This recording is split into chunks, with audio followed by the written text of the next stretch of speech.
Assalamu alaikum. Can you hear me? وعليكم Yes. السلام. Yes, it is وعليكم clear. السلام. Yes. Welcome to our Zoom meeting. So today we will have a couple of topics. Do we have the presenters ready? And who's gonna moderate today's meeting?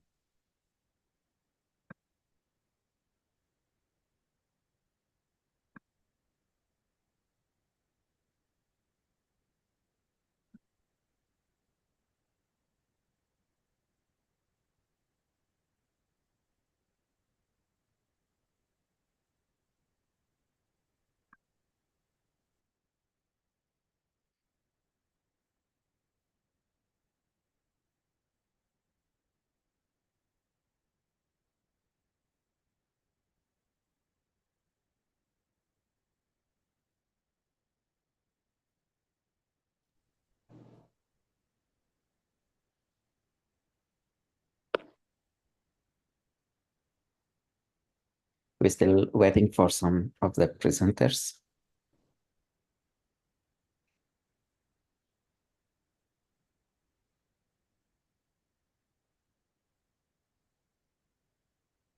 Hello, everyone. Hello, Dr. Lina, how are you? I am fine. Good. So, Yes, yeah, I will be presenting the first part.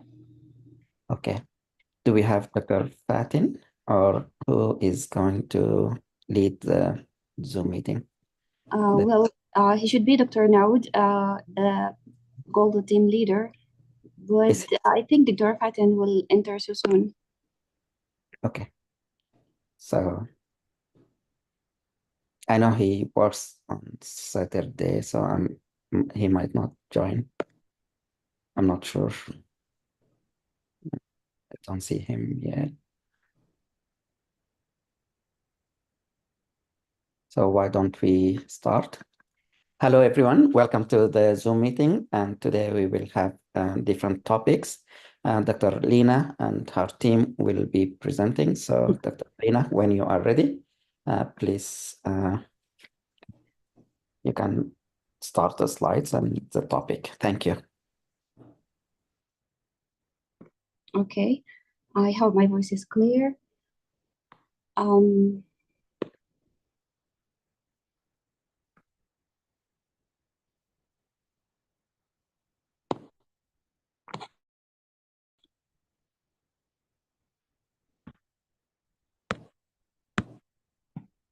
Is the screen is presenting? Is it clear for everyone? Yes. Yes. Okay, hello, everyone. My name is Lina Al-Bashir. I'm from Sudan, a medical graduate from University of Khartoum. This is actually my first presentation. I am very honored to be here. And I would like to thank Dr. Naud if he's present to invite me to this to present this task, because I am from other team, like Magenta 2 team. Okay. By starting now, we will talk about the stroke and cerebrovascular disease.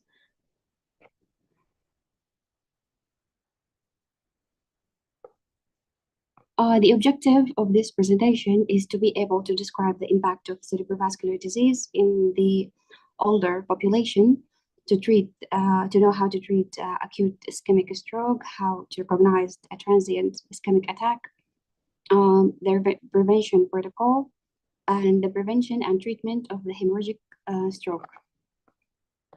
The topics will be covered, including the impact as the starter, and then we have the ischemic stroke, whether it is a small vessel disease or a large vessel disease, a cardioembolic stroke, cryptogenic stroke, treatment of acute ischemic attack, transient ischemic attack, primary and secondary ischemic stroke prevention, and lastly, the different types of hemorrhagic stroke. So as a starter, we have some statistic of the impacts of the stroke. Stroke is definitely fatal, and the risk increases with advanced aging, approximately double every each decade. it will lead to disability, and it will impair the activities of the daily living, like dressing, bathing, and feeding. It can be also fatal. And the fatality rate within 1 month of acute stroke is 20 to 30%.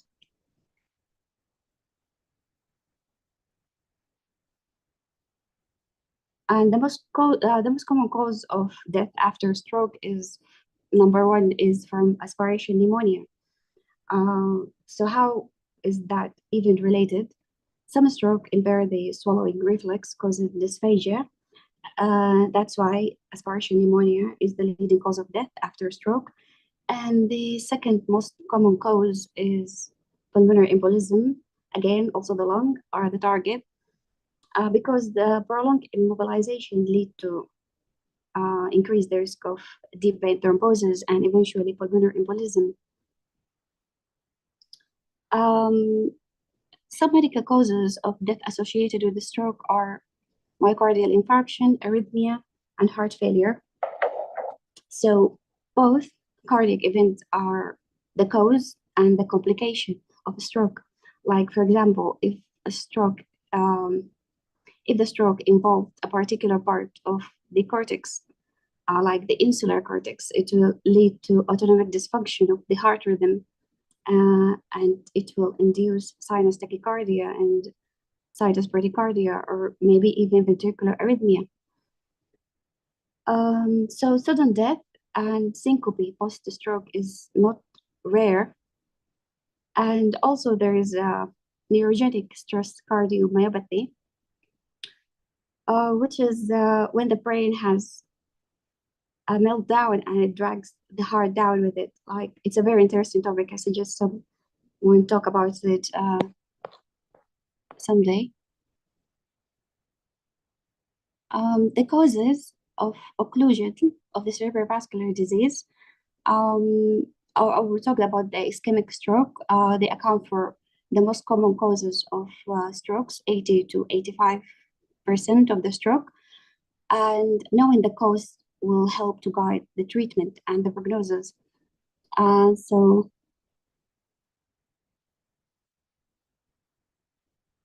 the most common is the cardiac emboli, it accounts for 27%. And the occlusion is from the heart, maybe due to atrial fibrillation, is the most common cause. The large vessel disease like atherosclerosis and aortic dissections account for 19%. The small vessel wall, like the one associated with diabetes and hypertension, will induce a stroke called the lacunar stroke. It accounts for 17%, and some of the remaining are still not classified.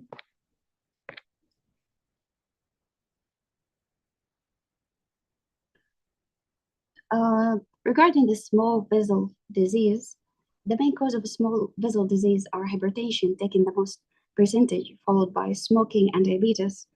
And the mechanism is by thickening of the blood vessel wall in a process called lipohyalinosis and microatheroma.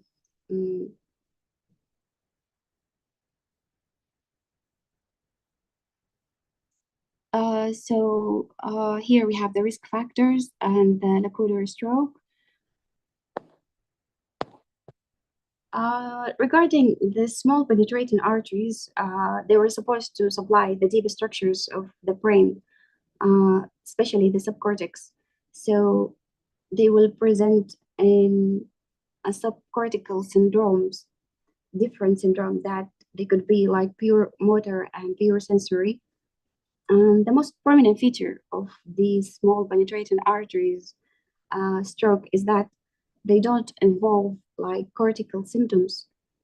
So they don't present with aphasia or hemineglect or even urinary incontinence. Regarding the large vessel disease, mostly caused by atherosclerosis. Atherosclerosis that forms a thrombus and plaque deposition in the great arteries, especially the internal carotid arteries, that will eventually throw some emboli to occlude the main cerebral vessels and circulations. So the presentation is pretty dramatic and clear in localization. The most common one to occlude here is the middle cerebral artery, the MCA, sublime the lateral cortex, and it will give typical presentation of stroke. The typical one, the contralateral sensory motor loss involving the face, the arms most commonly, and to a lesser extent, the legs if it is large enough. It will also present with ipsilateral gaze deviation. Lastly, if it is involving the dominant hemispheres, it will involve dominant features like aphasia, dysarthria. If it does not involve the dominant hemispheres, it will present with contralateral hemi-neglect.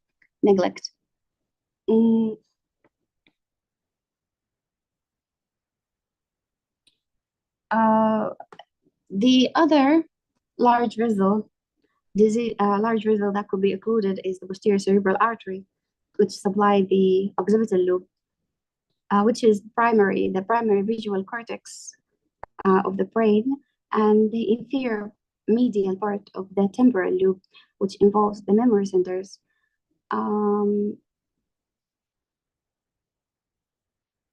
So some special places like the thalamus and the midbrain. So the patient will present with something contralateral homonymous heminopia. This is the very most common presentation. And visual agnosia, which will mean that they can see, but they cannot recognize the object they are seeing. And if the posterior cerebral artery is occluded bilaterally, they will have total blindness, which is known as cortical blindness, when the eye and the pupils act normally, but the brain cannot see. The last one is the anterior cerebral artery occlusion. It is the least common, and it presents with the contralateral sensory motor loss, like the MCA, but involving the lower limbs more than the upper limbs. It will also present with urinary incontinence and lack of initiatives, which is known as delaying in speech, delaying in movement, and motivation. I'm sorry, I specified too much in this place here. As we said, the most common causes are atherosclerosis, can cause progressive occlusion of the cerebral vessels. They can be identified by non-invasive imaging, like the Doppler ultrasound of the carotid arteries, the CTA, computer tomography angiography, the MRA. The risk factors involved here are the same: hypertension, hyperlipidemia, diabetes, and smoking. Regarding the cardioembolic stroke, is an important potentially preventable cause of ischemic stroke. The most common is atrial fibrillation. It could also originate from the left ventricular thrombus, and if there is also an infective endocarditis, it will induce a septic emboli or a patent foramen ovale. It will present. It will induce a paradoxical embolism from the veins and DVT. The most distinguished feature in the cardioembolic stroke is that it presents with multiple infarcts in different vascular territories in the brain, which is known as the classic shower emboli to both hemispheres, the right and left hemispheres. And the past medical history of atrial fibrillation and a recent MI is also helpful to identify this type of cardioembolic origin. As we said, the atrial fibrillation is the most common one. It is associated with 4 to 5-fold increase in the risk because of thrombus formation in the left atrial appendage. Cardioembolic stroke often occur without preceding TIA. They are very acute. And we have the cryptogenic stroke, ischemic stroke that does not have a clearly identifiable cause. So if you have ischemic stroke without source, identifiable source, whether emboli or cardiogenic source or atherosclerosis, then it is under the umbrella of the cryptogenic. It is also known as the embolic stroke of undetermined source recently. It usually affects the younger population, and they will need full workup to identify exactly the cause. Like they will need an ECG telemetry for atrial fibrillation, transthoracic echocardiography, hypercoagulability testing.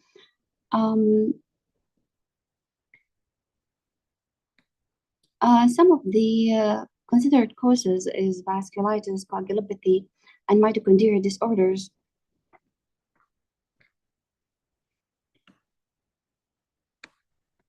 The management and immediate treatment of acute ischemic stroke. The first thing, well, if a stroke is suspected by any symptomatic means, as the one I mentioned before, or with the best post-traumatic, the first step is always to do imaging, that CT scan without contrast. It is always the first thing to do, not only because management of the management protocol differs between the ischemic and hemorrhagic stroke, but also to address the hemorrhagic type urgently, since they deteriorate very quickly.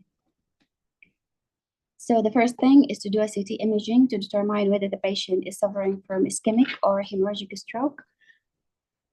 To assess the severity using the NIH, which stands for the National Institute of Health Stroke Scale.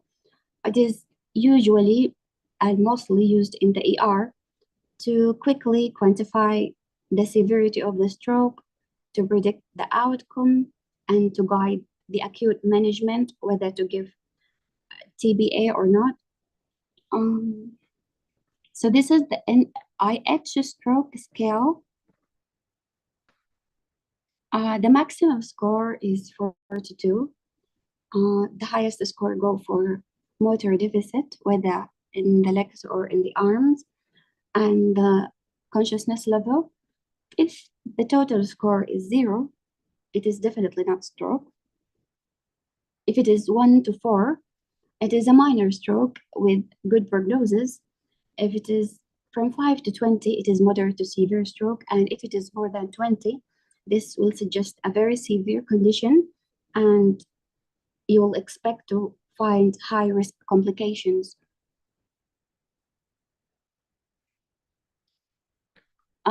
The other thing I want to add here is the cutoff point to administer a tissue plasminogen activator is if you have a score equal to or more than 6 to 8, and if the score is already more than 10, then you have a high risk of hemorrhagic transformation after you give the tissue plasminogen activator. And the next slide is regarding the acute care of the older stroke patient. Optimizing hydration status gradually to prevent cerebral edema, because ischemic brain is highly sensitive and hungry. So if you are not hydrating enough, you will induce more hyperperfusion, and even bigger infarct will develop. And in contrast to if you overhydrate, it will take too much. It will result in cerebral edema, and in the worst case scenario, a brain herniation. So the goal in hydration is to maintain serum sodium of 140 to 145, which is the highest amount to avoid hyponatremia as much as possible, with urine output more than 0.5 milligram per kilo in 1 hour, and serum osmolarity of in the normal range, to keep the osmolarity at the normal range. The last important thing is the blood pressure. The blood pressure control while avoiding hypotension. The funny thing is that about ischemic stroke, you actually want to maintain the brain in a hypertension state with blood pressure high, but not too high that exceed 220 over 120. If you are not given tissue plasminogen activator.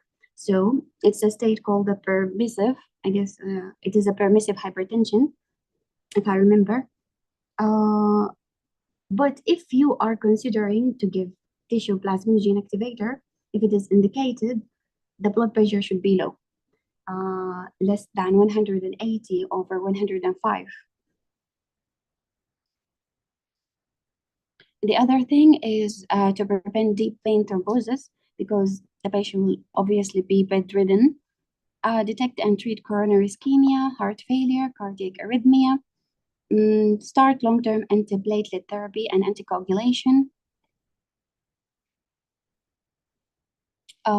for further monitoring of the next attack, and to normalize the body temperature and blood glucose. Okay, let's talk about the recombinant tissue plasminogen activator, the alteplase.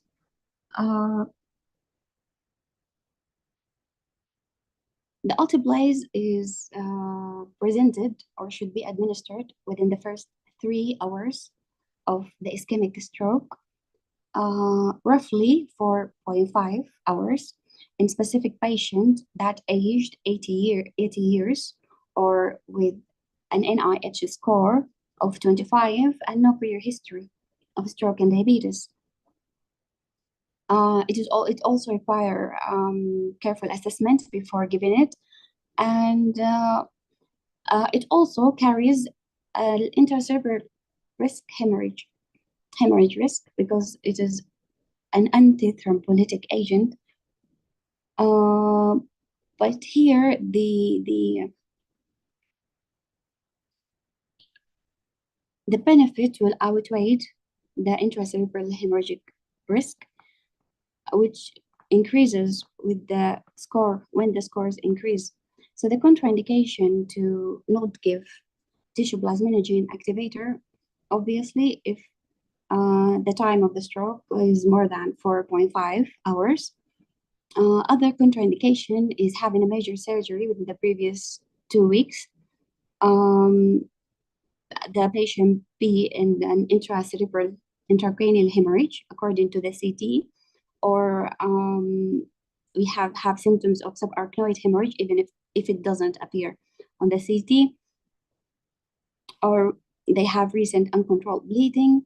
If the systolic blood pressure is very high, more than 185 over 110, as we mentioned before, the blood pressure need to be lowered first before giving alteplase.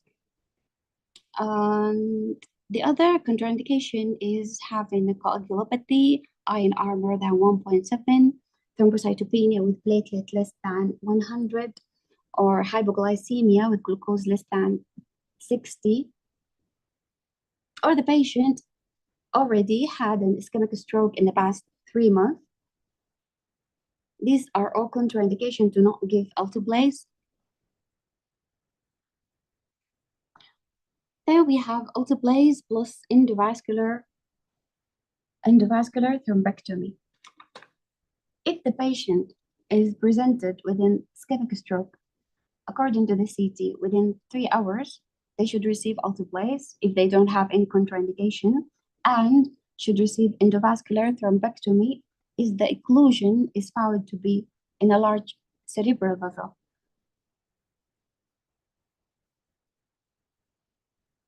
So this is the best practice for acute ischemic stroke, is to give tissue plasminogen activator and urgent endovascular thrombectomy.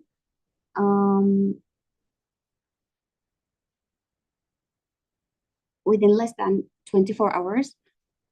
In endovascular thrombectomy in patient with proximal large vessel occlusion of the anterior cerebral circulation provides significant benefit when treatment began within the first 6 hours of the stroke. Most patients receive tissue plasminogen activator given IV before endovascular thrombectomy. Here we have, according to researchers, at the 24 hours, there is a 50% decrease in the NIH score. At 90 days, with the improvement of functional outcome of the stroke. Regarding the transient ischemic attack, it is defined, and this is the new definition of transient ischemic attack, a brief episode of neurologic dysfunction caused by focal ischemia to the brain or spinal cord or retinal ischemia that does not result in acute infarction. So it is a transient condition. It is the brain way of saying there is something wrong and you need to evaluate it emergently. Usually it lasts within minutes to hours, usually less than 24 hours. It doesn't appear in regular CT and irregular MRI, so neuroimaging make it more clear, which is known as the diffusion-weighted MRI. I detect the transient ischemic attack within less than 1 to 2 hours.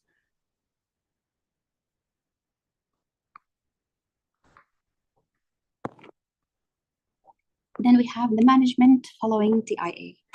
Okay.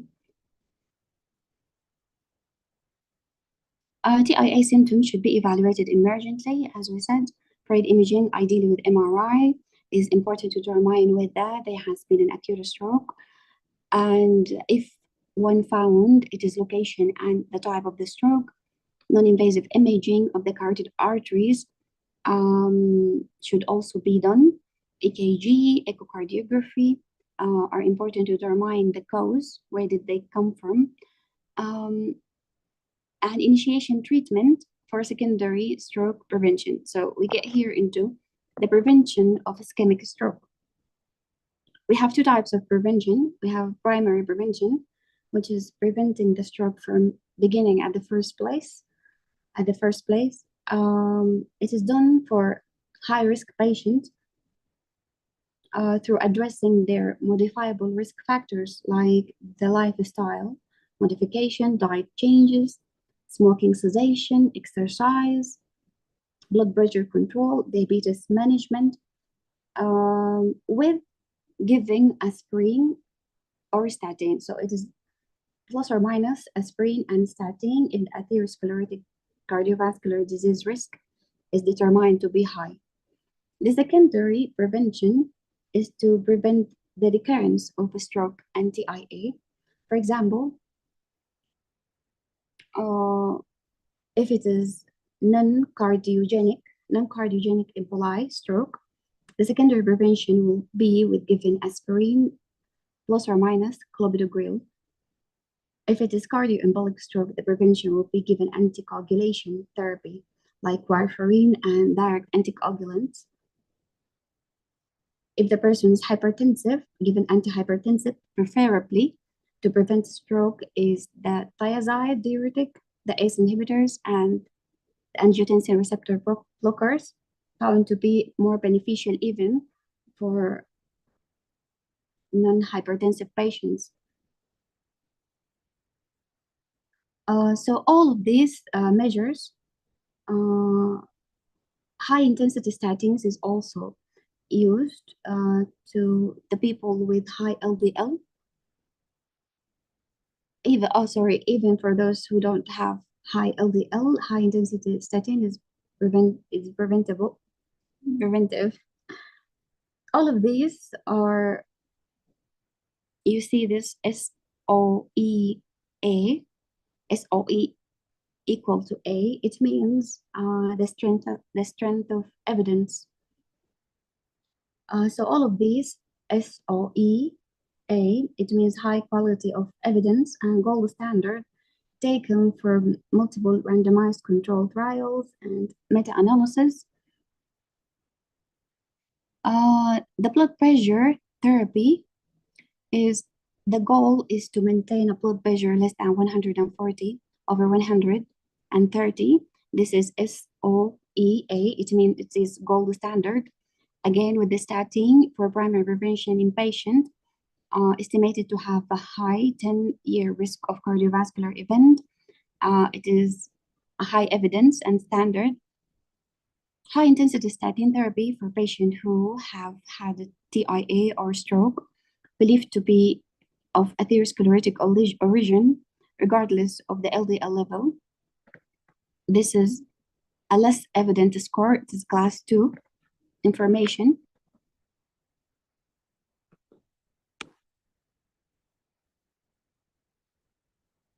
Several studies have confirmed that 2 to 4-fold increase in the risk of stroke in individuals with diabetes. It is now two-folds. The highest fold goes for hypertension, followed by smoking with 2.5-fold increase in the risk. The third is diabetes. Aggressive treatment of hypertension and hyperlipidemia in diabetic population is crucial. Some researchers suggest that tight blood pressure control and glucose control in healthier adults with diabetes might reduce the risk of stroke and, of course, the microvascular complication like retinopathy, nephropathy, and others. So it decreases both the macrovascular and microvascular complication of diabetes. Supports cessation of smoking, which increases the risk of stroke as 3-folds.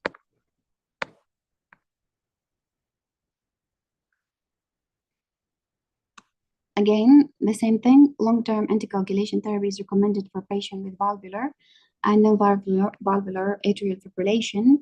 This is a gold standard evidence.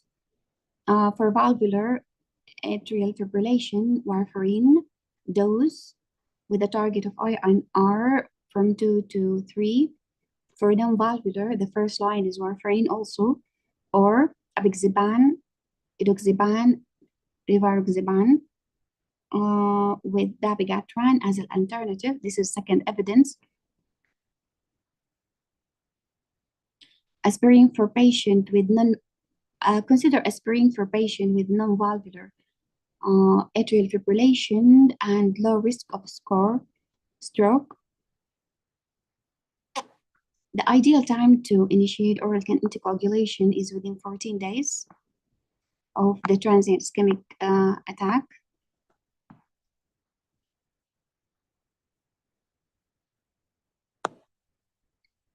Again, following the non-cardioembolic ischemic stroke, aspirin is the mainstay of antiplatelet therapy.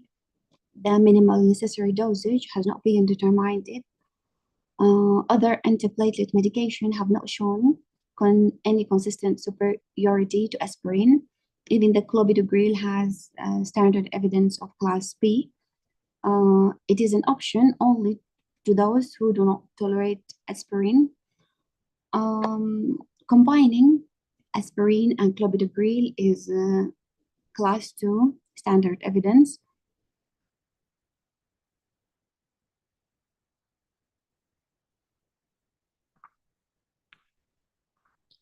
Regarding the management of ischemic stroke, all patients with cerebral atherosclerotic disease will target a modifiable risk factor, prescribe daily antiplatelet agent, and statin. Some patients with, if the patient is symptomatic and have a carotid stenosis of equal to or more than 70%, it is crucial to do a carotid endarterectomy as a preventive measurement to have a recurrent stroke. If the patient is asymptomatic, they should also consider carotid endarterectomy if the stenosis is more than 70% of the internal carotid artery. Or they could do an endovascular treatment with carotid artery angioplasty and stenting only. Patient with a moderate carotid stenosis, and they are symptomatic, and the stenosis is less than 70, like from 50 to 69, CEA is considered also as a preventive measure, especially if the patient is male. Evidence showed that the male will benefit more from the carotid endarterectomy compared to female who will benefit more from the medical therapy of aspirin and clopidogrel.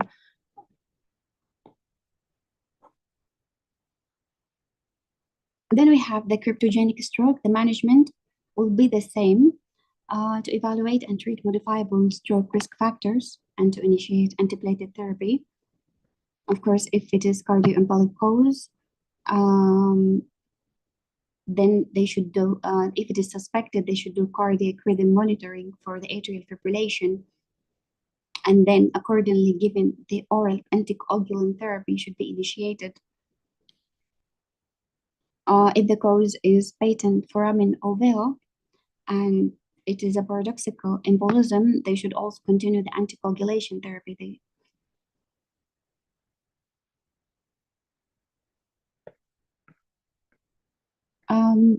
This is all for the ischemic stroke. The second category is the hemorrhagic stroke, the intracranial hemorrhage. It is less common. It accounts for 15 to 20% of all stroke. We have main four subtypes: intracerebral hemorrhage, which we have the bleeding is in the parenchymal space of the brain, the subarachnoid hemorrhage, the subdural hematoma, and epidural hematoma. The presentation will differ in the onset and the progression. The hemorrhagic stroke usually start abrupt, very acute, with focal neurological symptoms presenting full at the time of presentation, and then they will progress gradually within hours, so it is very fast. The most important risk factor in the hemorrhagic stroke is chronic hypertension, anticoagulation use. For example, someone is using anticoagulation therapy, arteriovenous malformation, berry aneurysm in subarachnoid hemorrhage, and the use of some drugs, stimulant drugs like cocaine and amphetamines. So there's always a perceptant for the hemorrhagic stroke that will need to be reversed, to be managed. The presentation will be a severe headache, symptoms of increased intracranial hemorrhage, like vomiting, headache, increased over high blood pressure, a decreased level of consciousness, lethargy, and within hours they could enter into coma and death. It carries a high risk of mortality compared to the ischemic stroke, and best treated in comprehensive stroke centers. The imaging is to do a head CT at the beginning to determine whether it is hemorrhagic or ischemic, and then to treat accordingly. So the management will be in the intracerebral hemorrhage is to reduce the blood pressure compared to the ischemic stroke. Here we have the blood pressure to be less than 140/90. If the patient is taking any warfarin, they should be given intravenous vitamin K or prothrombin concentrate to reverse the action of vitamin K, the warfarin, sorry. Patient with severe coagulation factor deficiency, specific one, they should have the factor replacement, or if they have thrombocytopenia, they should receive platelet therapy. And they should be received these therapies for a temporal time, like, and reversed afterward. Here we have the controlled blood pressure in patient at high risk of future ischemic cerebrovascular event, such as those who were taking warfarin from the beginning those with mechanical heart valve, pre-ischemic stroke, anticoagulation will need to be restarted again after 2 weeks. The ideal for the remaining is after 4 weeks or after a month.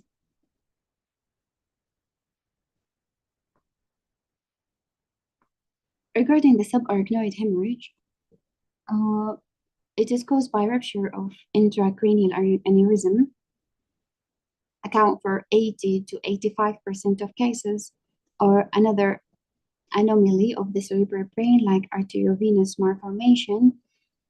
Some other risk factors for subarachnoid hemorrhage is having a connective tissue disease like Ehlers-Danlos syndrome, or being a type 1 polycystic kidney disease, the autosomal dominant part type of autosomal polycystic kidney disease. The risk factors for the rupture is having a very large size aneurysm, or an aneurysm that increases in size gradually over time, or a prior history of subarachnoid hemorrhage, older age, female.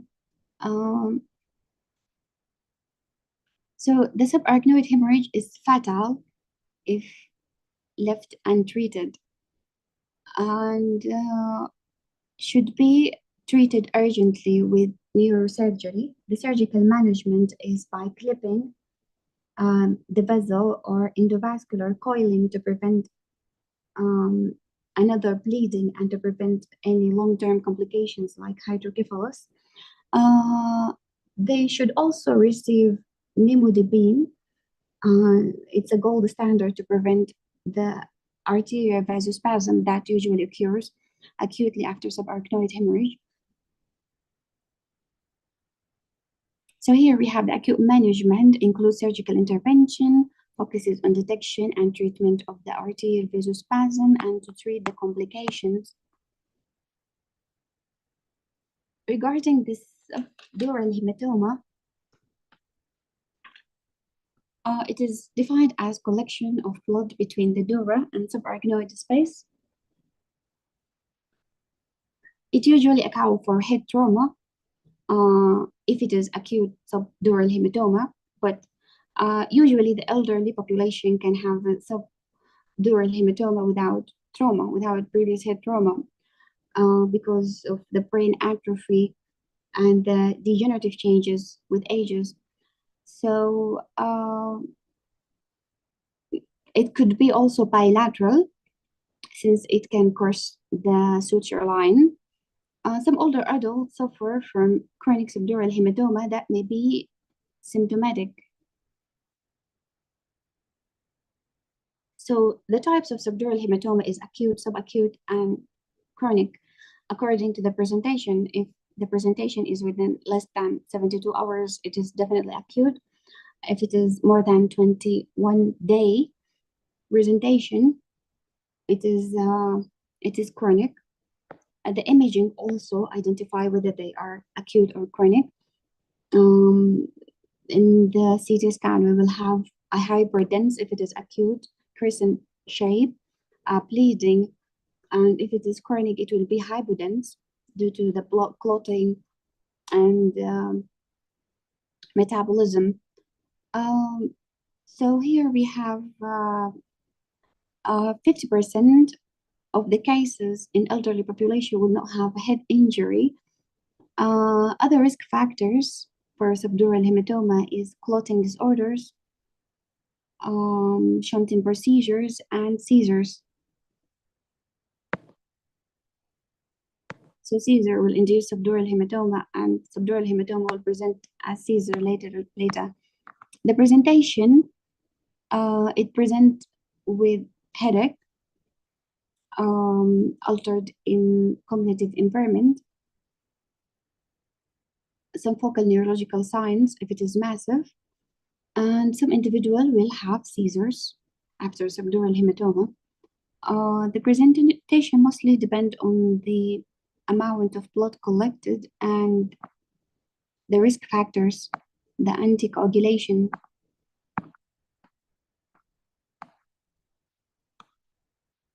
The management is only indicated for the symptomatic patients if they are symptomatic and the condition is neurologically worsening over time. They should have surgical management like a per-hole procedure or craniotomy. And so the surgical management depends on the severity. If there is a midline shift of the brain, parenchyma, or the size of hematoma. But if they are asymptomatic, the condition could be improving by itself, like with clinical monitoring of the hematoma is appropriate to, and it can resolve without surgery. So I think this will finish the presentation. The summary is that cerebrovascular disease is the leading cause of disability and death among older people. Acute stroke treatment can effectively improve outcome in patients, especially when care is provided soon after stroke symptoms begin. The primary and secondary prevention of stroke can significantly decrease the burden of cerebrovascular disease in older population. Lastly, we have some cases, but if anyone have any question before we go to the cases.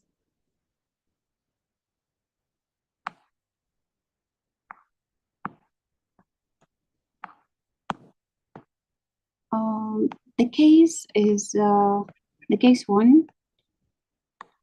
A 79-year-old man,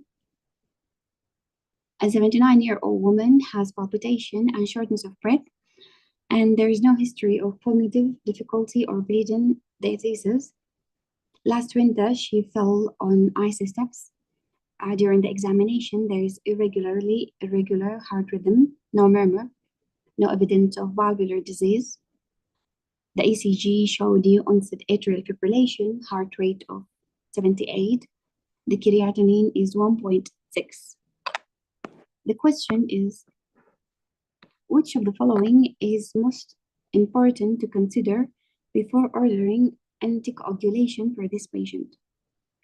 Her age, her history of falls, her renal function test, her blood pressure. Anyone has any idea?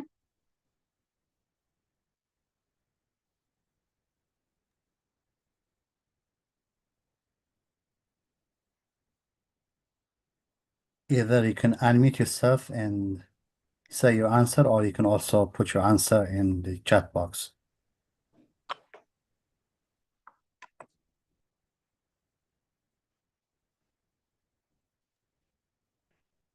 Well, the answer is her renal function test.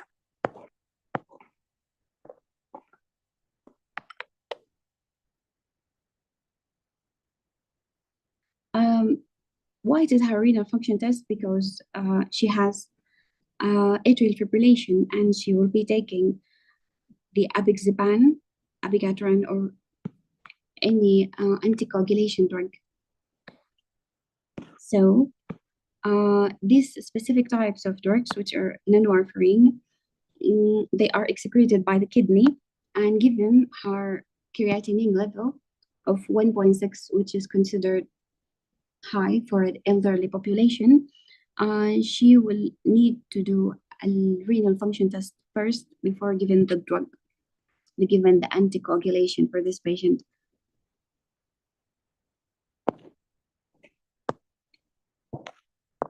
The second case is an 88-year-old woman has sudden onset of deafness in her right ear, accompanied by intermittent episodes of dizziness, during which the room spins very quickly.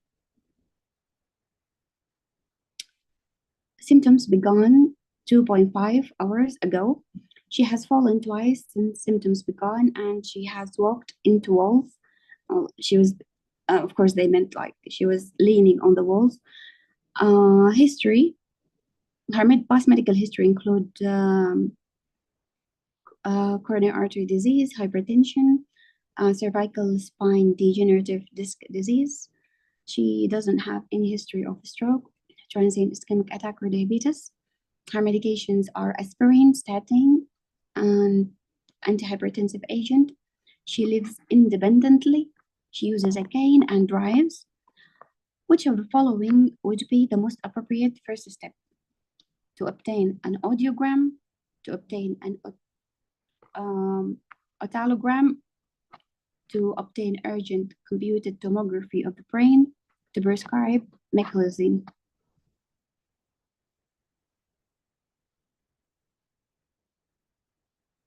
This is a typical question of step 2 exam.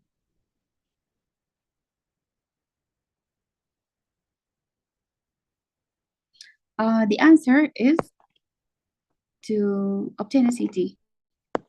To obtain a CT of the brain, because given the risk of the fall,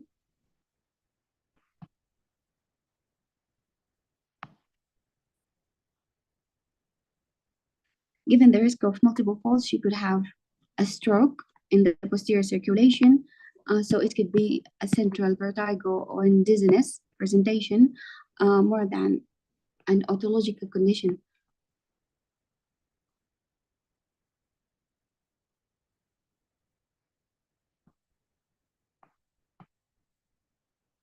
So older adult with vertigo and some focal neurological deficits, they should have a CT scan of the brain first before doing an audiogram. The last one is a 90-year-old woman come for a follow-up 1 week after discharge from hospital, where she was treated for a right 1 centimeter basal ganglia hemorrhage. She is accompanied by a caregiver from a facility where she received PT and OT. Blood pressure on arrival at the hospital was 220/106. At today's appointment, the caregiver reports that she tends to be sleepy and difficult to arouse in the morning, but is otherwise doing well. Her appetite is good. She has no loss of consciousness, seizure-like activity. She doesn't have no headache. There has been improvement in the left-sided weakness from the hemorrhage. She has history of CAD, hypertension, remote MI. She had been heavy cigarette smoker but quit 24 years ago. The medication in the past 6 months before hospitalization, she had been progressively forgetful for the medication and may not have taken her medication as prescribed. Medication, her aspirin 81, levetiracetam, which is Kebra, 500 milligram twice daily, amlodipine 10 milligram, chlorthalidone 25 milligram, metoprolol 25 milligram twice daily. During the examination, her blood pressure is 116/86. Heart rate is 60 and regular. Which one of the following is the most appropriate next step in management of this patient? Discontinue aspirin, discontinue metoprolol, or decrease the dose of levetiracetam. I don't know how to say this. Decrease the dose or discontinue the dose. Levetiracetam.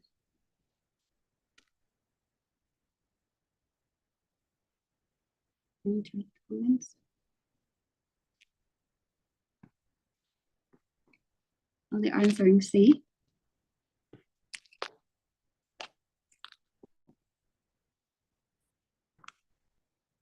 The answer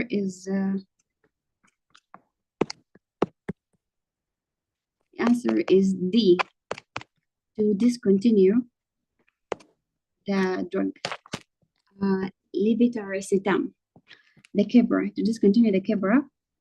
Why? Because it is a sedative and it induces drowsiness, especially in elder population. So the symptoms started after the hospital, not before the hospital, because she was taking the Kebra.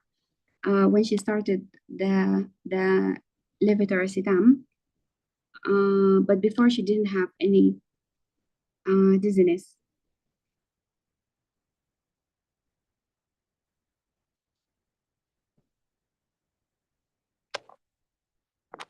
That's all for the first task presentation. Thank you for listening. I hope it was very informative and I hope you understand something from it.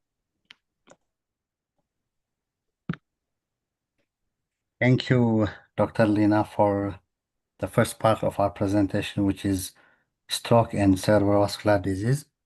The presentation was precise and to the point. If any of you have a question, comment, or any clarification about today's topic, you can either unmute yourself and ask the question, or maybe you can write your question at the chat box. Thank you.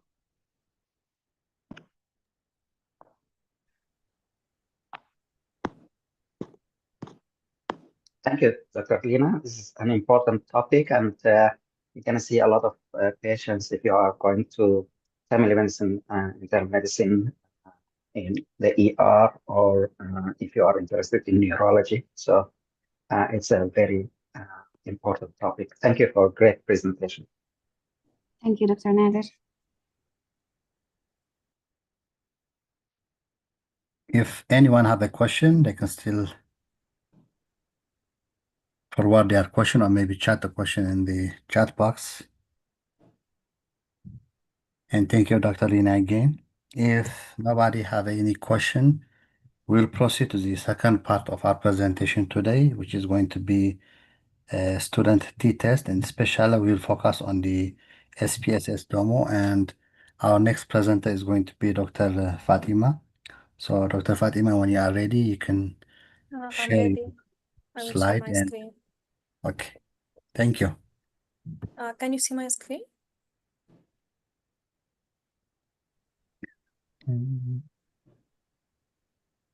Yes, we can see your screen. Thank you. Okay. Okay, I will present a step-by-step guide to performing a t-test using SPSS. First, what is the t-test? A t-test, also known as a student t-test, is a tool used to test the difference between a mean or average of two groups, or the difference between one group mean and standard value.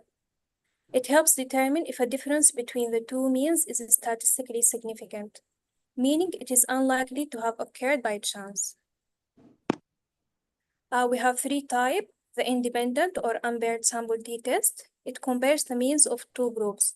For example, the mean heart rate for males and females. And also we have the paired sample t-test. It compares the means of the same group at different times. For example, the mean heart rate for a group of people before and after exercise. Also, we have the one sample t-test. It compares the means of single group against a non-mean. For example, a mean heart rate for a group of people is equal to 65 or not. The requirement for the independent sample t-test. Okay, for the independent variable, it should be two categories. For example, male and female, healthy and unhealthy. For the dependent variable, it should be continuous. For example, like the weight or age. And should not include any significant outliers. And also it should be normally distributed. This is an example for the outliers. And this is a normally distributed data. Okay, I will show you in the SPS how to use it. But how can... Okay.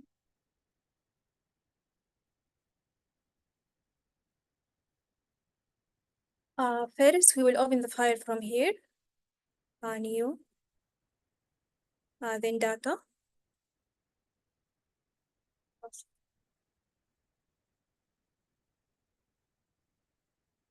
Sorry, from here, sorry, from open data. And you can choose the file from here, for example, if it is SPS or if it is Excel.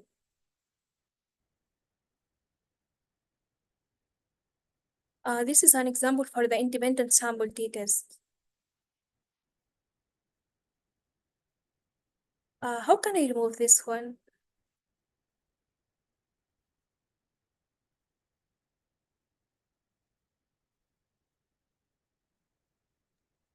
Okay, so we will go to analyze, and after that we will go to compare the means, and we will choose the independent sample test.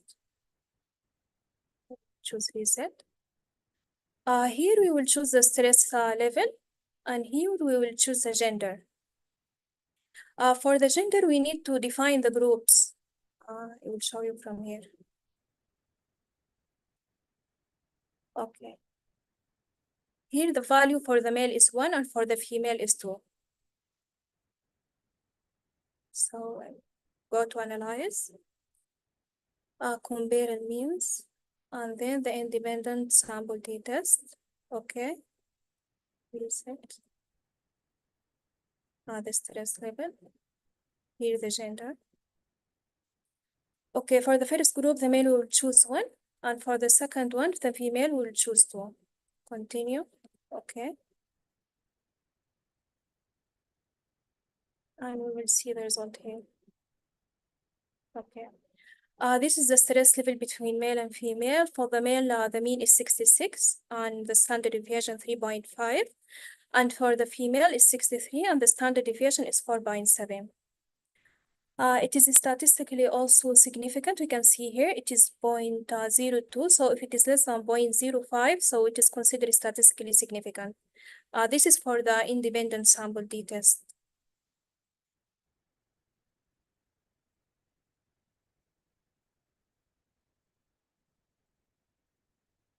Okay. Also, I will show you how to know if the data is normally distributed or not. We will go to analyze. We will go to analyze, and after that, we will go to this descriptive statistic, and after that, to explore. Here, for the dependent, we will choose the stress level, and here we will choose the gender, and we will press OK. Sorry, I didn't show you one step. Okay, sorry. We will go to analyze, and after that, descriptive statistic, and after that, explore. Set. Here we will choose the stress level, and here we'll choose the gender, and from the plot, we will remove this one, the stem and leaf. We will choose this one, normality plot. Continue. Okay. We'll take time.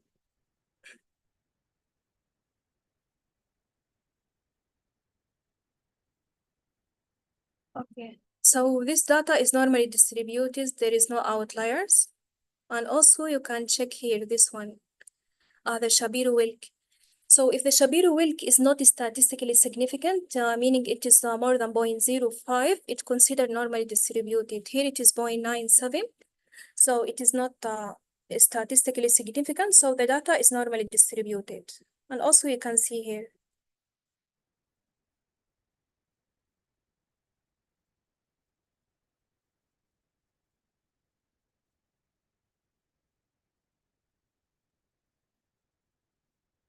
Okay, for the bed sample t-test is a measurement taken at 2 different times. For example, pre and post an intervention. It is usually for continuous variable. For example, the cholesterol level before and after exercise. And also it should not include any significant outliers, and it should be normally distributed. Also, I will show you here in the SBS how to do it. Okay, here we will compare the stress level before and after exercise.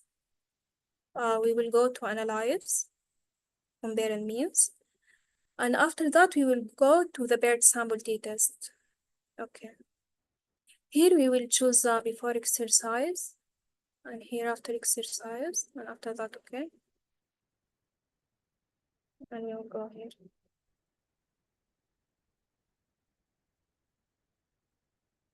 Okay.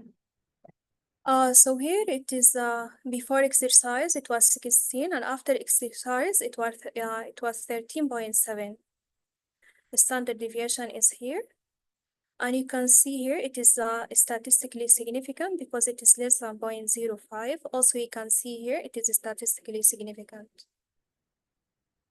And for the last one, Okay. This is the one sample t-test. We will go to analyze, and after that we will go to compare means. And after that we will go to one sample t-test. Okay, here we will choose, this is the grades for one class. And we will compare it to standard value. For example, we can say the mean for the school, it is 58. So we'll compare it to 58.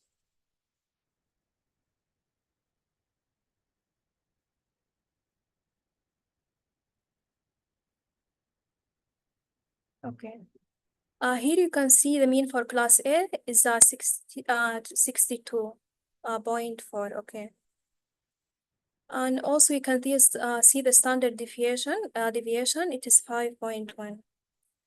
So when we compare it to 58, it considers statistically significant. You can see here it is 0.04, so it is less than 0.05, so it is significant. This is for the one sample t-test. Okay, thank you.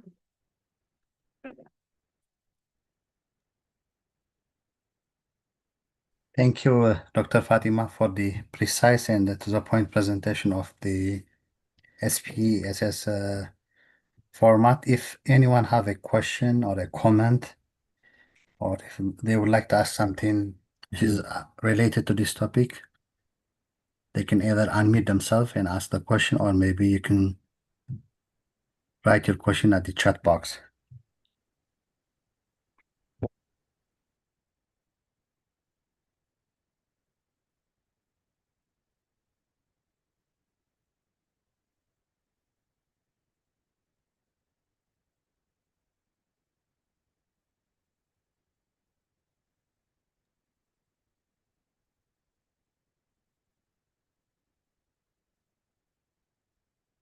If nobody have a question, we can proceed with the next part of the presentation, which is going to be about tutorial on Canva video editing, and it's going to be presented by Dr. Aya Abdullah.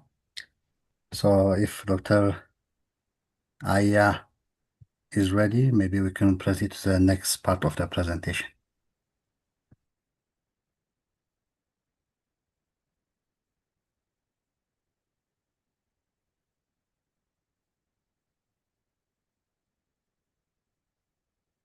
Hello, everyone. I hope everyone is doing great. My name is Ali, and today I'm going to show you how to use Canva to edit a video. Is my screen clear?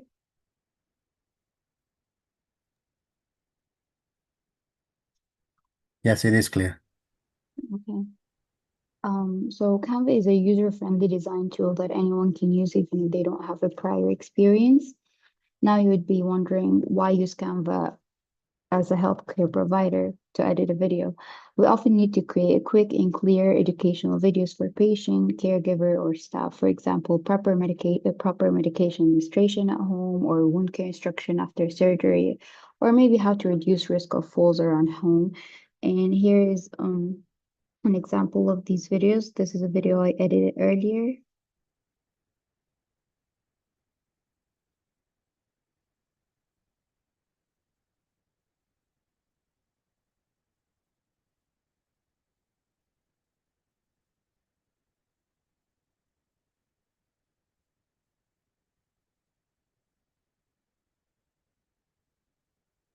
So now we will learn how to do a similar video.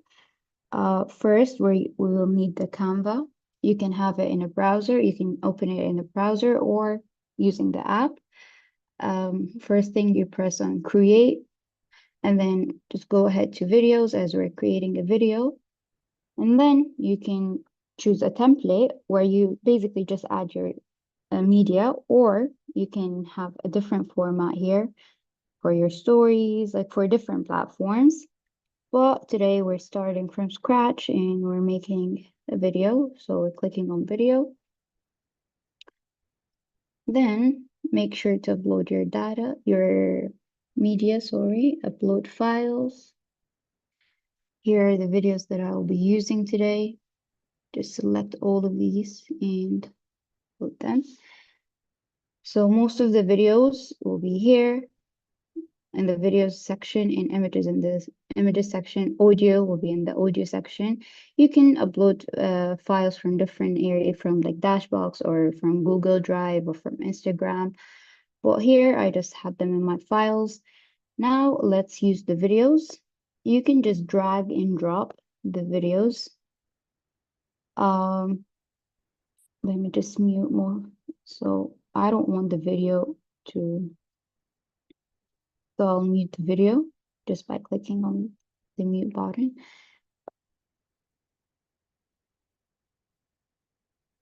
Drag and drop.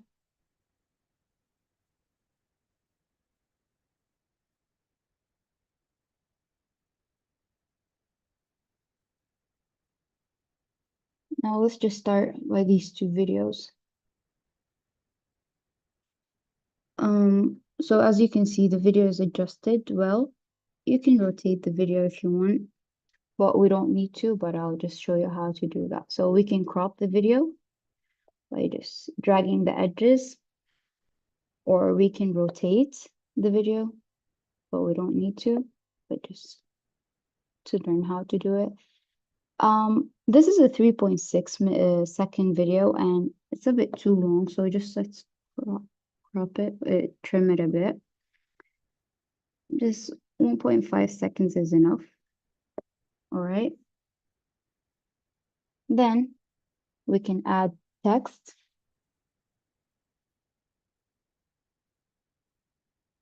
Add a heading.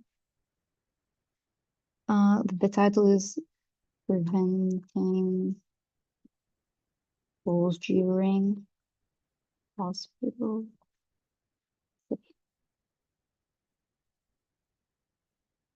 Select the text, change the font.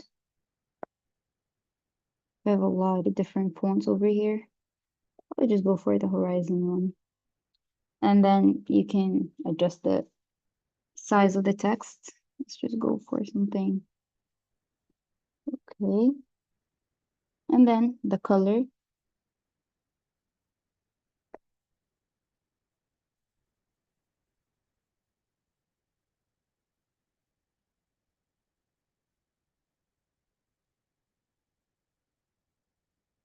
It's not very clear.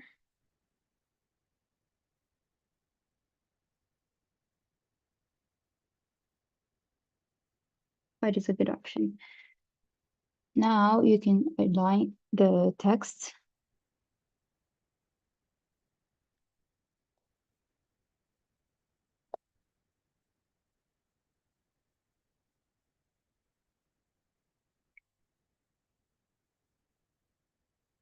Now we have effects. You can add shadow to the text or light. I'll go for the shadow effect. If you move down here, you can change the color of the shadow. Okay. Maybe you want to use red.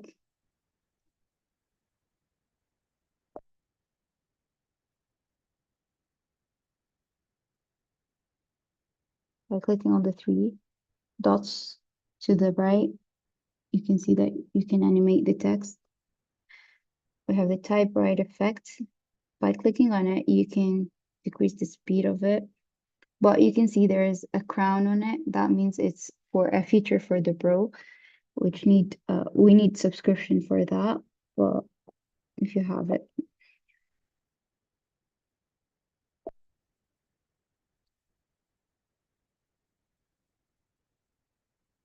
you can position it to the top, to the left, to the middle, to center. So I'll just choose to the center. Now let's move on to the next step. Okay.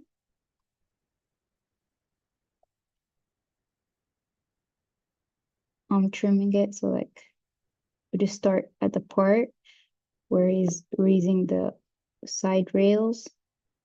Okay. Now let's add text to this. Add a text box.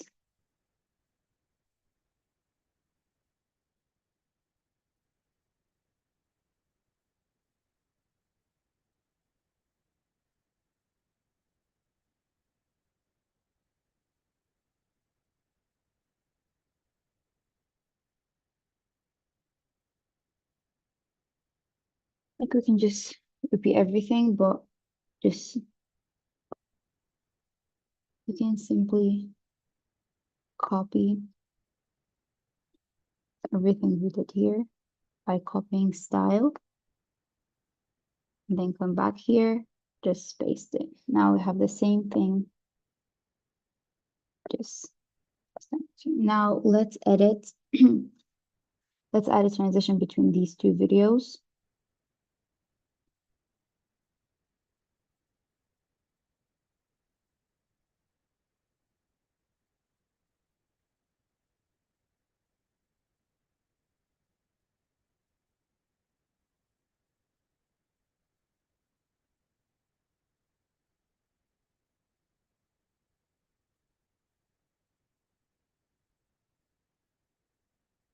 Click on slide, you can put the duration.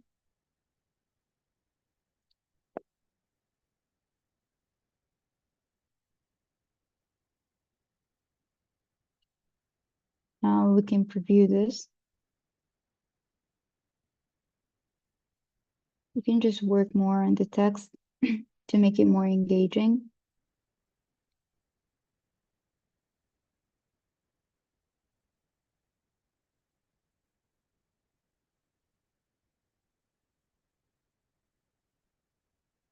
An entry, just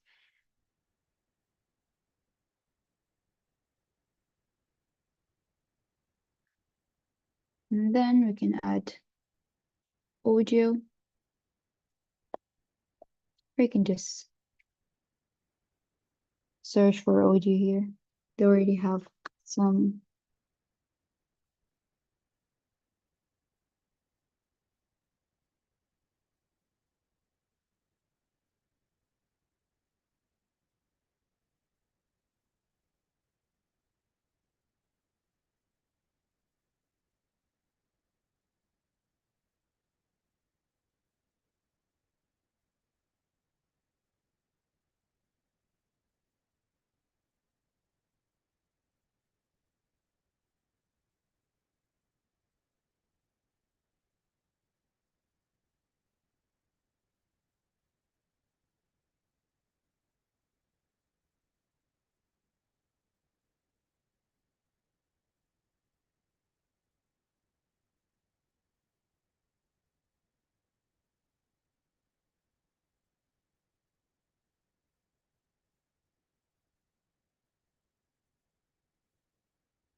Dr. Aya, can you fix your audio, please?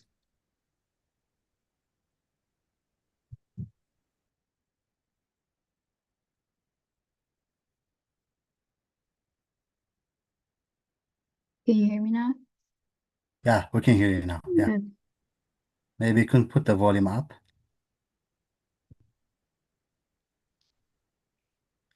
you Thank can you. just okay. There's a lot of images to pick from. As I mentioned before, the crown are gross, so we're not going to be able to use them.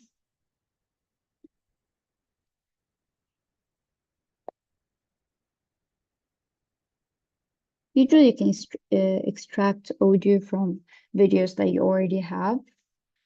But for now, let's just go for any video, any audio, sorry, just to save time.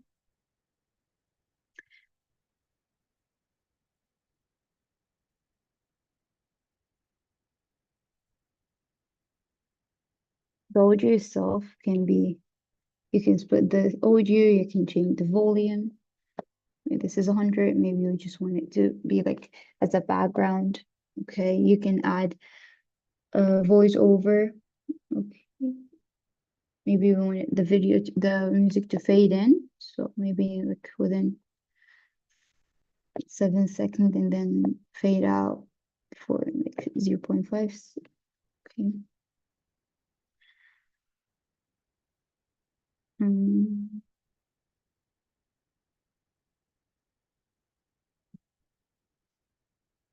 Maybe there's a part of the video that the audio that we don't want, so you can just drag it around to the right side or to the left to get the part you want.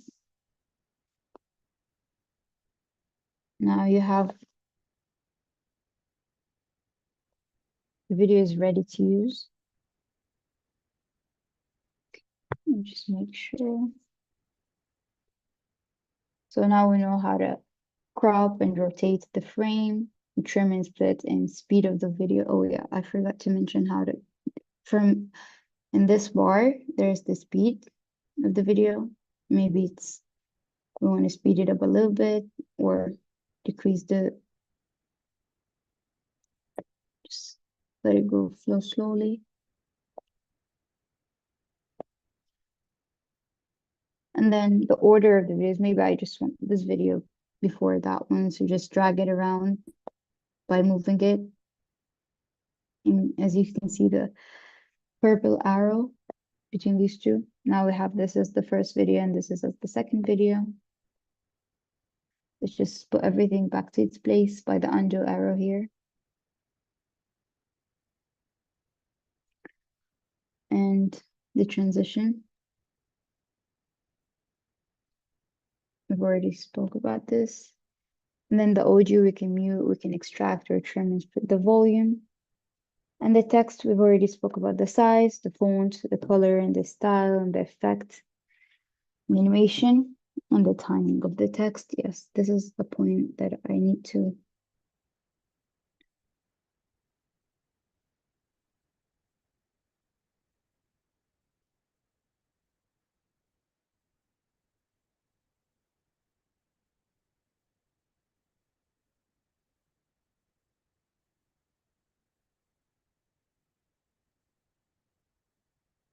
Maybe I don't want the text to start with the video.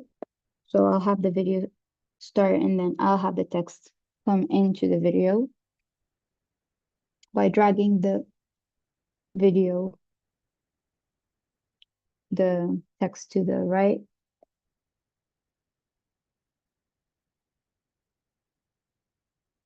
Now we can preview the video.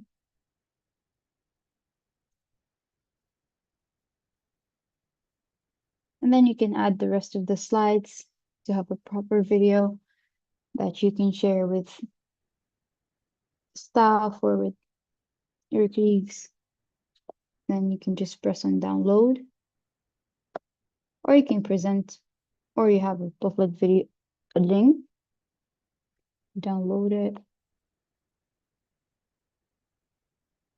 wait for it to download.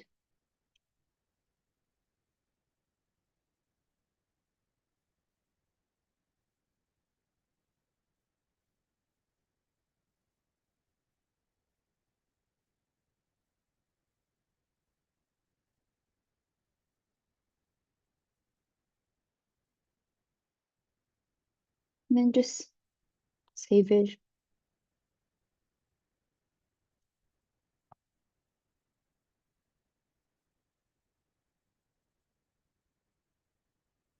And now you have a video that is ready to be used for whatever you use and you want to use it. And I hope that was helpful. And if there's any questions, you can ask in the comments below.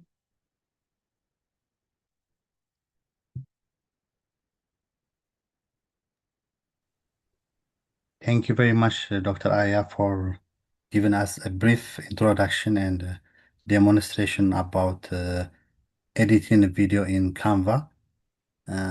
For those of you who are new to this group or to this fellowship, the third and fourth part of our presentation usually focus on non-medical related skills that will help us in research publication, presentation, poster presentation, and other aspects of medicine. So I have personally used Canva before, especially to present and to print my poster. So the advantage of Canva is just they do have a already prepared templates of platform where you have to only put your data or your graphs or your words into the templates. So Canva have a bit edge as compared to a PowerPoint presentation, because in case of PowerPoint presentation, even though they do have an already prepared template, they are not as flexible as Canva. The free version of Canva may not be exclusively helpful as compared to the one where you have to pay a premium of about a few dollars per month. But it's worth trying, especially if you are actively working in a university-based hospital, or if you have more affinity to research. It makes your life easy. All you have to do is just put the data and your findings, and especially the premium or the paid version of Canva, and it will make your life more easy, and it will also save a lot of time. The graph version of Canva, I have created a presentation and a demonstration from last year. I will try to either attach the link to the Telegeratic Research Fellowship app, or maybe I can post it in the main group. But if you guys have added questions, you can either write it in the chat box, or maybe you can unmute yourself and ask a question. But in general, especially for those who are in the middle of preparing a paper or a poster, I think the basic skill of using Canva is necessary, because it will make your life way more easier as compared to using PowerPoint.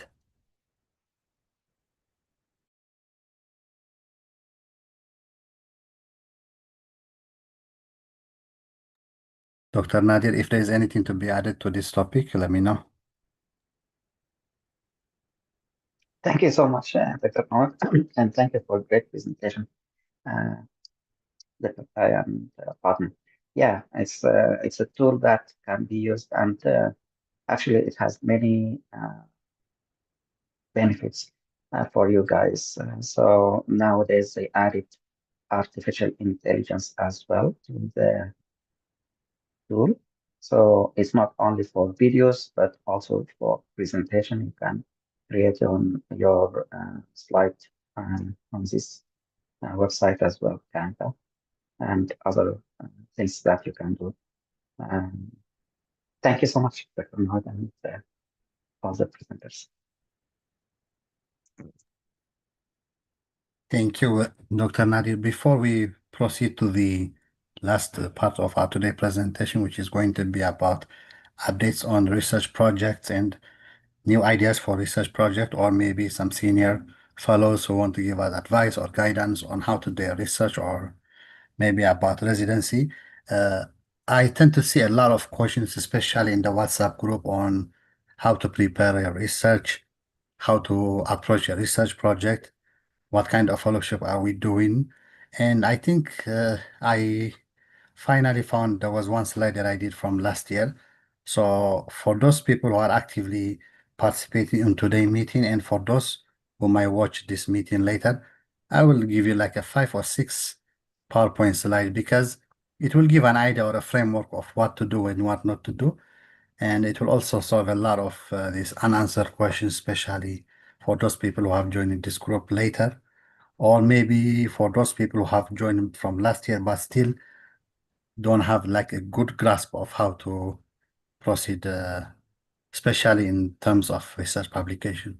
So I will try to share my slide and give an idea, because most people, especially in this group, may be as talented in terms of like data analysis, but since most of the new fellows especially don't know the platform of how to do things, I will just go through some basic stuff. So this is what I call like frequently asked questions, especially from the group. The first one is, how do I join this group, which is now renamed as a Combined Research Foundation instead of the Telegeratic Research Fellowship from Michigan Group? Usually I'll have to send an email to Dr. Nadir, or maybe to the previous team leaders, so that they can facilitate in connecting you with Dr. Nadir, and that will be an official confirmation that you are part of the package. And in terms of how to join a group, I advocate especially for the team leaders, even though most of us might be on a different levels of in terms of research application and residence application. especially the group leaders, try to be as responsive as you can so that new fellows can join your group and they might end up helping in a research project. And what I have noticed also is just new members tend to be more helpful and more eager to research, to publish a paper. So I don't want anyone to lose this opportunity of maybe recruiting new members who are eager and who are energetic on working on project and probably publishing a paper. In terms of presentation, what we tend to do is usually minimum of about 1 hour and maximum of about 2.5 hour presentation, because most of us present to fellow doctors or medical students or people who at least have like 50% idea of what we are presenting.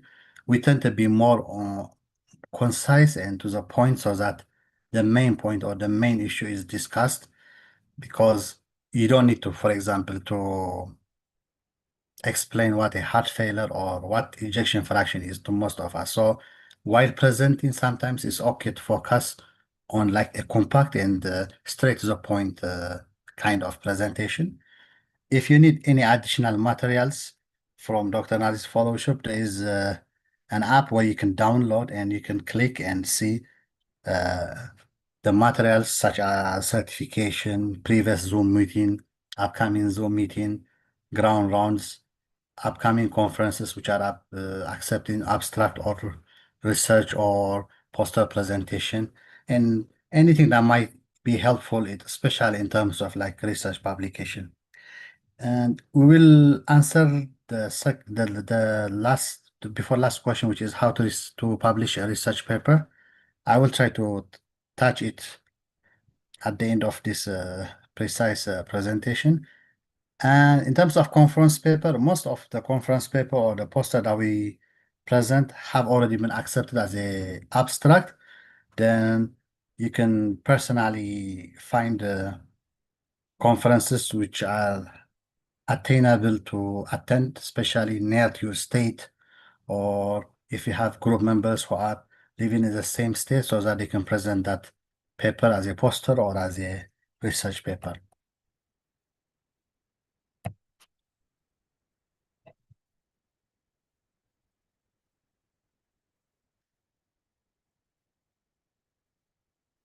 Can you still see my screen?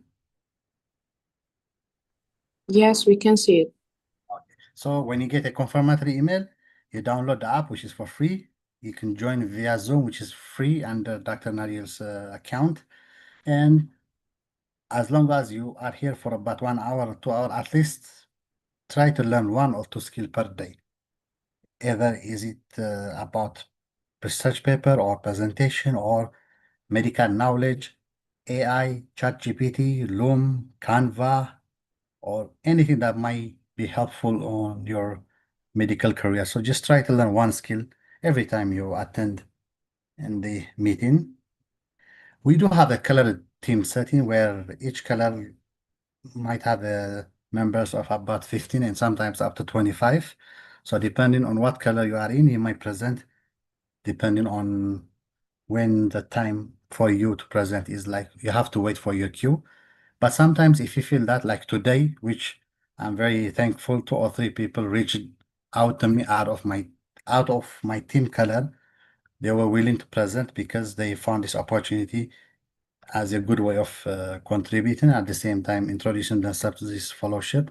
So you don't have to wait for your team to present, especially if the other team are short in terms of presenting. You can volunteer yourself in presenting any topic from topic number 1 up to number 5. We also have a WhatsApp setting, which I'm sure most of you are part. We also have individual subgroups depending on colors. And sometimes you can also, let's say, if you are in the same country or in the same state or in the same medical specialty application process for residency, you can also make a subgroup where you eventually may either prepare a paper or present a paper or maybe publish a paper. As I have explained, when you're presenting, we do have a queue in terms of the color. And sometimes cross-sharing with groups is advisable, especially for different reasons, or if you are preparing for a step Sometimes some of your group members may be out of state, vacation, having a baby, preoccupied with personal problems. So sometimes we can cross-share with groups and we can present so that the task for a day is complete. An individual setting or groups can be also be formulated or made depending on your preferences. Additional materials are found at the TGRF Research Fellowship app. You can click and see, and you can extract whatever information you feel is useful for you. And the big chunk part of this group is how to publish a paper, either it's a research or a poster or an abstract. So you can be a part of a team, or you can also start your team by yourself. Before you even start to formulate a group, first decide what kind of paper are you going to make. Are you going to make a systematic review, meta-analysis, case report, cross-sectional, or even a simple poster? And the next step is you have to choose a journal or conference that you want to present, or maybe you want to submit. So especially after working for, let's say, 6 weeks or 8 weeks or 10 weeks, I don't like my paper to be rejected, because you hope that whatever effort you put will end up being successful in terms of publication. So try to be systematic, because if you feel that your paper lacks pure data or accurate data, I don't want you to submit it to a journal with like high impact factor, let's say New England Medical Journal, or some journals where the acceptance rate is only 10 or 15%. So you will end up losing all your work. So be systematic. But if you feel that you have a concrete data, you have a good finding that will contribute to the medical community, don't shy away from submitting your paper to a high impact factor journal. Always be sensitive with timeline. Most journals, they reply to you within 4 to 6 weeks. So the earlier, the better.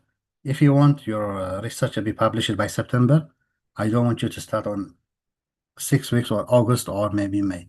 Just start on January, February, or March, so that timeline will overlap with the timeline where your paper is published, and at the same time your residence application you just started.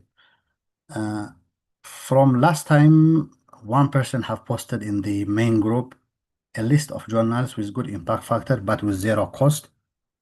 I think I will try to find and maybe repost it or pin that list, so that of course most of us are in a state where some of us have to pay residence application fee, some of us have to pay for an exam, some of us have to pay for a conference, and on top of your day-to-day expenses. So we try to submit to a journal where either the cost is free or the cost is fair.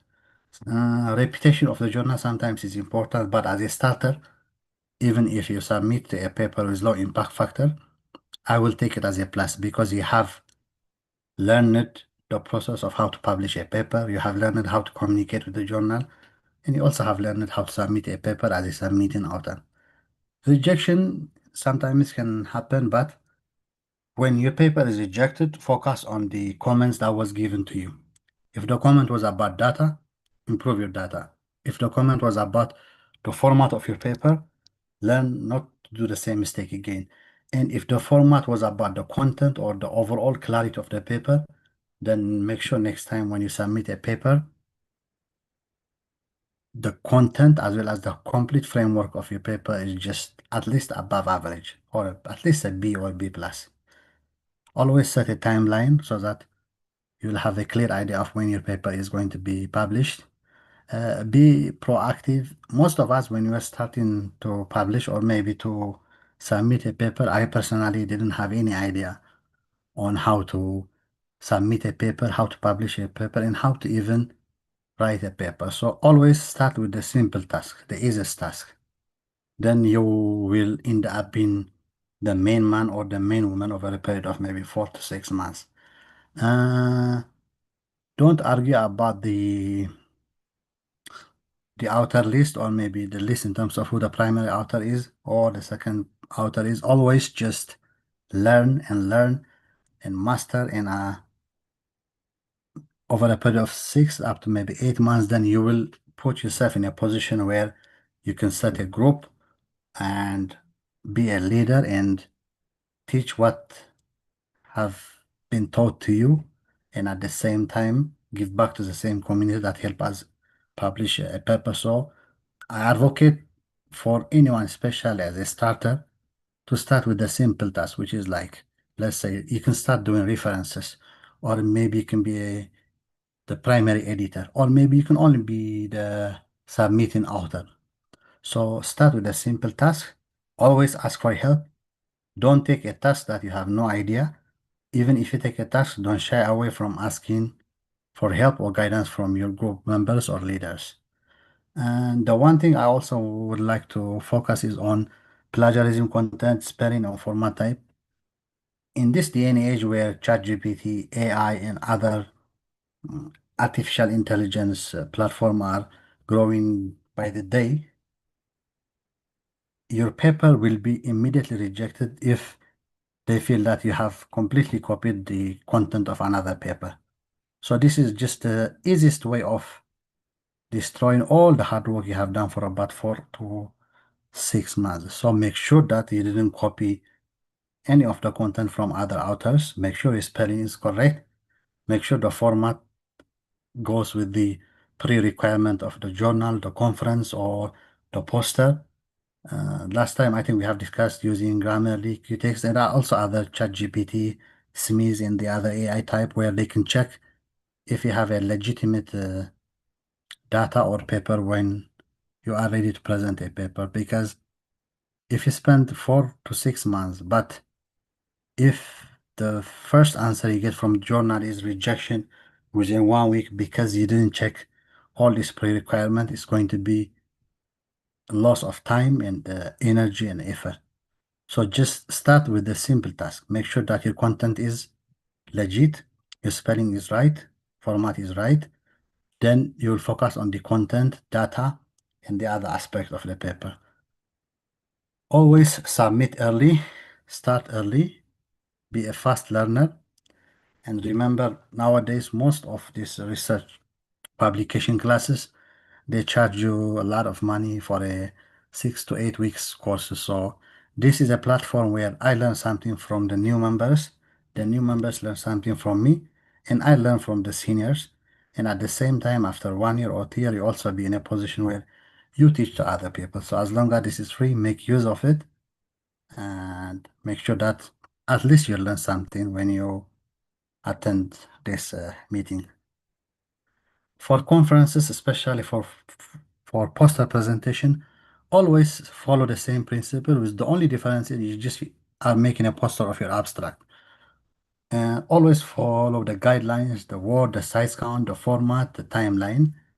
And conferences is a good way or a good place where you can make new connections, especially residency directors, fellow resident, first year resident, second year resident, or even people from the same fellowship here that you didn't personally know, but they might end up coming to the same conference that you are going. So don't shy away from selling yourself. Always talk with a good intent and make good network, whether you are going for a poster or for a research presentation. And I will try to attach the Loom video, the Canva video, and the other videos that I make from last year to the contents of the Telegeographic Research Fellowship app, or maybe to the WhatsApp group. And if you have any questions, you are more than welcome to ask. Thank you.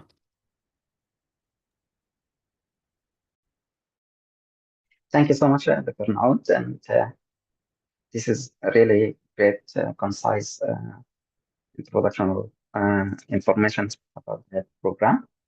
If you don't mind, Dr. Naud, can you add your email just in case someone of the fellows in this group can contact you with any questions in the Okay. chat? That would be great. Okay.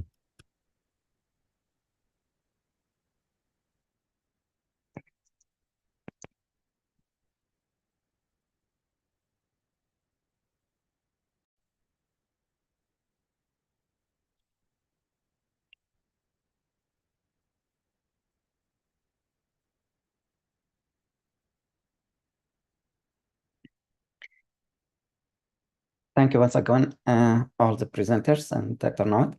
And now we can open the floor for any questions, any discussion, any suggestions or ideas or anything unclear.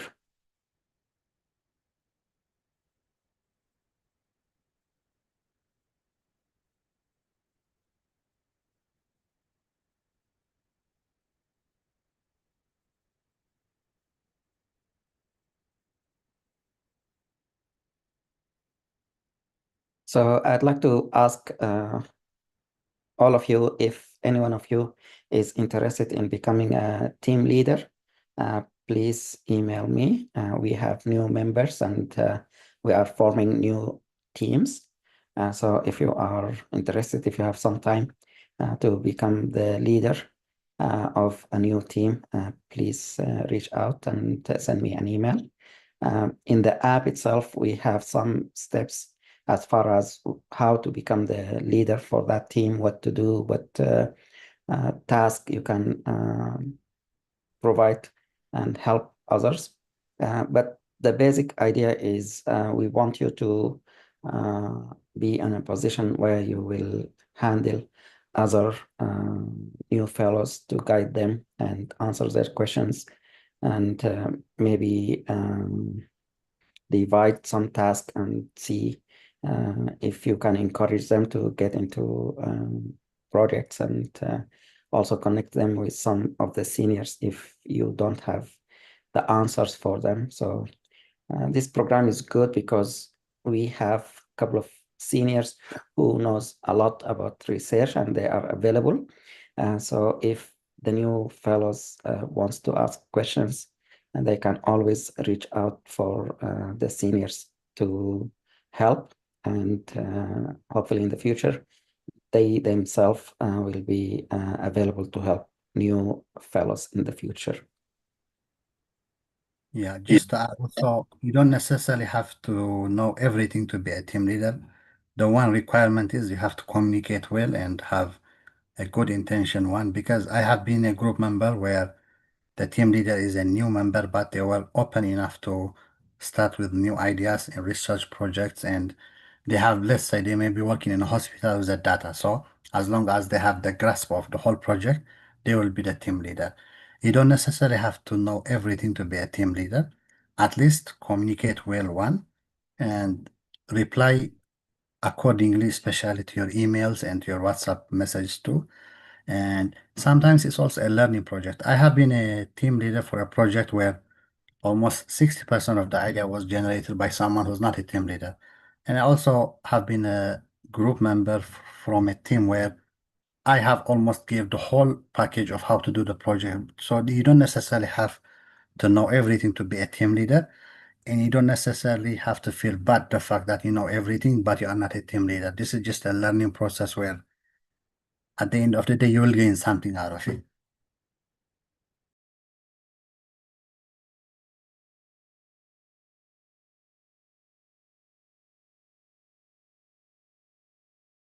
Dr. Nadir, you're on mute.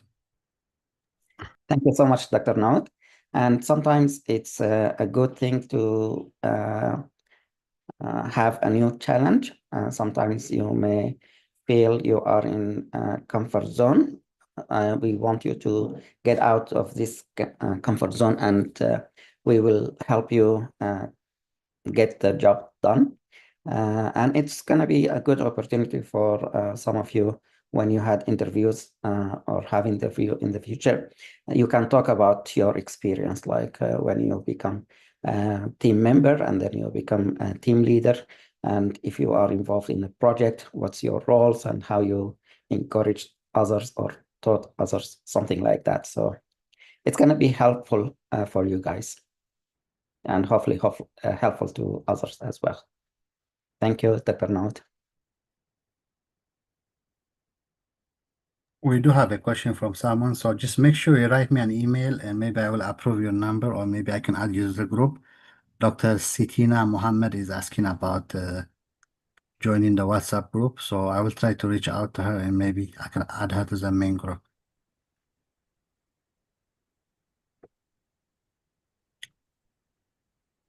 So for So- those of you who haven't joined the WhatsApp, I think the WhatsApp group is reaching up to maybe 700 or maybe 600 something people. So what we'll try to do is just if there are people who have already matched or maybe who have no interest of still continuing with the group, we will try to concise it and make it more attainable so that new members who have the new energy, new idea, and still willing to work to make a paper will be added to the group, and so that all the necessary message will not be lost over a chunk of a lot of WhatsApp message. So we will try to figure out something, and we'll try to add the new members to the group. If you still have any question, you can still email me and try to help in any form or shape that I can.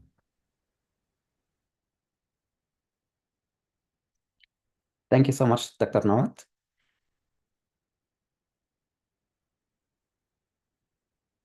Any other questions from the fellows in this group, the new fellows or senior fellows?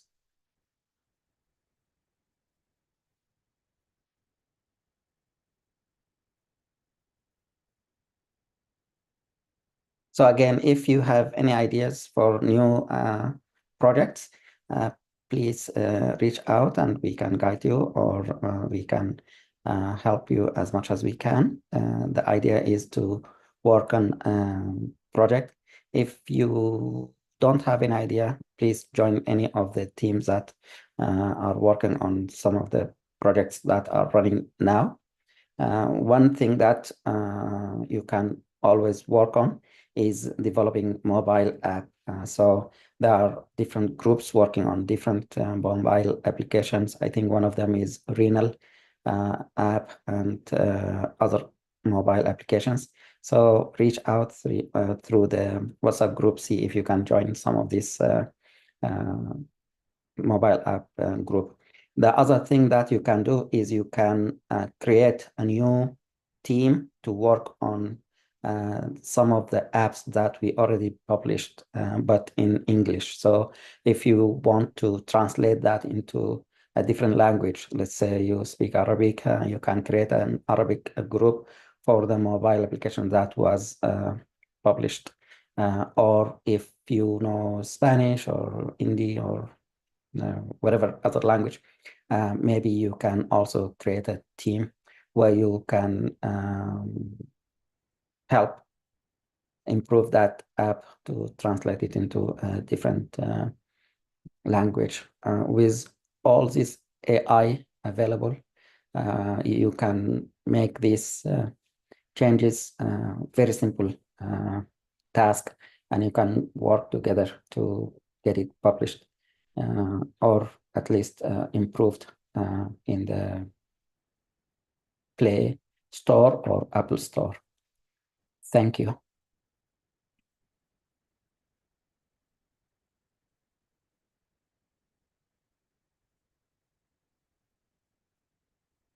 So if you don't have any questions or any comments, I'd like to thank you, Dr. Naoud, and your team, today's meeting, and all the presenters. Thank you so much for great presentations. Thank you for attending, all the attendees today, and I'd like to thank those who will watch this recording in the future. Have a wonderful day, and we'll see you next week. Dr. Wala, if you can reach out for next week, we will have some of the dental group present a topic, and we'll be happy to have you and your team as well. Thank you, everyone. Have a wonderful day, and we'll see you next week. Thank you, Dr. Nader. Walaikum assalam. I will be joined, inshallah, next Saturday. Appreciate it. Thank you so much. Inshallah. Thank you. Thank you. Thanks. Thank you, Dr. Nader. You're welcome. Thank you so much, Dr. Fatma.